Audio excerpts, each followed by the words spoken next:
Hello friends, இன்னைக்கு ரொம்பவே டேஸ்ட்டாக 5 மினிட்ஸில் ரெடி பண்ணக்கூடிய ஒரு ஈவினிங் ஸ்நாக்ஸ் தாங்க நம்ம பார்க்க போகிறோம். பொட்டேட்டோ ஸ்நாக்ஸ் தான் இன்றைக்கி பார்க்க போகிறோம். அதுக்கு நான் வந்துட்டு ஒரே ஒரு பொட்டேட்டோ மட்டும் கேரட் சீவலில் சீவி எடுத்துக்கிட்டேன். இது கூட 1/2 கப் அளவு ரவையை சேர்த்துக்கிறேன். நீங்கள் வறுத்த ரவையும் சேர்த்துக்கலாம், இல்லை வறுக்காத ரவையும் சேர்த்துக்கலாம். அது வந்துட்டு உங்களுடைய ஆப்ஷனல் தான். இப்போ இது கூட நான் ஒரே ஒரு சின்ன வெங்காயம் பொடியாக கட் பண்ணி வச்சுருக்கேன். நம்ம அதையும் சேர்த்துக்கலாம். சேர்த்துட்டதுக்கப்புறமா இது கூடவே கொஞ்சமாக பச்சை மிளகாய் பொடியாக கட் பண்ணி வச்சுருக்கேன். அதையும் நம்ம இது கூட சேர்த்துக்கலாம். உங்கள் காரத்துக்கு தகுந்த மாதிரி கூட நீங்கள் பச்சை மிளகாய் சேர்த்துக்கலாம். நான் கொஞ்சம் காரம் கம்மியாக 2 மிளகாய் தான் ஆட் பண்ணியிருக்கேன். இப்போ இது கூடவே கொஞ்சமாக கருவேப்பிலையை பொடியாக கட் பண்ணி வச்சுருக்கேன். நம்ம அதையும் சேர்த்துக்கலாம். சேர்த்துட்டு இது கூட நான் கொஞ்சமாக கரம் மசாலா மட்டும், மசாலாவில் நான் கரம் மசாலா மட்டும்தான் ஆட் பண்ணுறேன், வேறு எதுவுமே கிடையாது. ஃபுட் கலர் ஆட் பண்ணுவேன், ஆனால் அது லாஸ்ட்டாக ஆட் பண்ணுவேன். உங்களுக்கு வேணும்னா நீங்கள் ஃபுட் கலர் ஆட் பண்ணிக்கலாம். இது கூட தேவையான அளவு சால்ட்டு போட்டுக்கோங்க. சால்ட்டு போட்டுட்டு நீங்கள் ஃபஸ்ட்டு ஒரு ஸ்பூனில் மிக்ஸ் பண்ணிக்கோங்க. அதுக்கப்புறமா நீங்கள் ஃபுட் கலர் ஆட் பண்ணிவிட்டு நீங்கள் கையாலே பிசைஞ்சு வச்சுக்கலாம். இப்போ வாங்க நம்ம ஸ்நாக்ஸ் செய்யலாம்.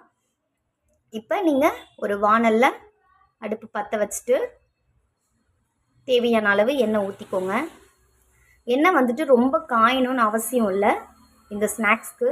ஏன்னா நம்ம ரவை சேர்த்துருக்கிறதுனால ரவை வந்துட்டு ரொம்ப கருகிடும். ஸோ அதனால் சிம்லேயே வச்சுட்டு எண்ணெய் லைட்டாக காஞ்சா போதும், நீங்கள் சேர்த்துக்கலாம். நான் இப்போ வந்துட்டு வடை ஷேப்பில் ஃபஸ்ட்டு ஒரு 3 பொட்டேட்டோ ஸ்நாக்ஸ் பண்ணுறேன். வடை ஷேப்பில் போட்டுக்கிறேன். நீங்கள் வந்துட்டு உங்களுக்கு என்னென்ன மாதிரி ஷேப்பில் செய்யணுமோ அந்த ஷேப்பில் செய்யலாம். நான் இன்றைக்கி 3 ஷேப்பில் செய்ய போகிறேன். ஸோ 2 பக்கமும் நல்லா வேகணும். திருப்பி போட்டுக்கோங்க. திருப்பி போட்டு கொஞ்சம் வேக வைங்க. சிம்லேயே வச்சு வேக வைங்க, அப்போ தான் தீயாமல் இருக்கும். இப்போ பார்த்திங்கன்னா நமக்கு 2 பக்கமும் நல்லாவே வெந்துடுச்சு. இப்போ எடுத்து நம்ம ஒரு பிளேட்டுக்கு மாற்றிக்கலாம். மாற்றிட்டு அடுத்து வந்துட்டு நான் வந்துட்டு குட்டி குட்டி பால்ஸ் மாதிரி ஷேப்பில் போட போகிறேன். பாருங்கள், இந்த மாதிரி நீங்கள் டிஃப்ரெண்ட்டான ஷேப்பில் குழந்தைங்களுக்கு பண்ணி கொடுத்தீங்க அப்படின்னா அவங்க வந்துட்டு ஜங்க் ஃபுட்டெல்லாம் அவாய்ட் பண்ணிவிட்டு நீங்கள் வீட்லேயே இந்த மாதிரியான ஃபுட்ஸ்லாம் வந்துட்டு டிஃப்ரெண்ட்டாக கலர்ஃபுல்லாக செஞ்சு கொடுக்கும்போது அவங்க அதை ரொம்பவே லைக் பண்ணுவாங்க. ஸோ இப்போ நல்லாவே ஓரளவுக்கு வெந்து வந்துடுச்சு. இப்போ இதை எடுத்து பிளேட்டுக்கு மாற்றிக்கலாம். மாற்றிட்டு இப்போ வந்துட்டு நான் வேறு ஒரு ஷேப்பில் போடுறேன்.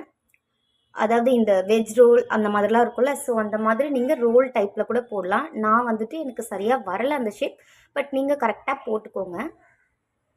போட்டுட்டு இப்போ பார்த்திங்கன்னா நமக்கு நல்லாவே வந்துடுச்சு.